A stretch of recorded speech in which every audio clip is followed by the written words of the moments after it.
ሀይሚን ስዕሏን አሰራልኝ። ቦታዋን እግዚአብሔር ማርያምን አሰራ። ቦታዋን በብር ፎቶዋን ማስቀረስ ከቻል አሰራ። እንዴት ነው የሚቀርጹት? ማስቀረስ ከቻል እንዲ አራ ማዘን አድርገው ነው የሚሰሩት። ይሄ ራፐሮች ምናምን አለ። ከቻል ካሰራ እኔና ሀይሚን ካረኮም ደስ ይለኛል። ኦኬ ይሰራል። እንደዚህ የሚዘጋው ነው አሉ ነው ያላውቅም።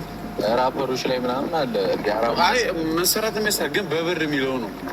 ወርቅ ይሁንልህ ነው ነው። አይ በብር ይሰራሉ የሚለው ነው። እዛው ብር ላይ የሚቀርጹ ሰዎች አሉ። አዶን ነው በቃ ተው።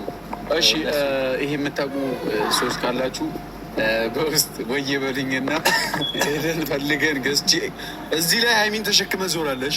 እኔ ልቤ ላይ ነች ያለች እኮ ከውጭ አብጧል እኮ አተው ንከውስጥ አብጣለች። ይህ ጭንቅላት ከውጭ ሚዛት ከውስጥ ሚዛት ዞራለህ ማለት ነው። ለማንኛውም ቆይ አሁን ወደ ቁም ነገሩ ልመለስ። በጣም ዘግን ነው እኔ አልፈልግም።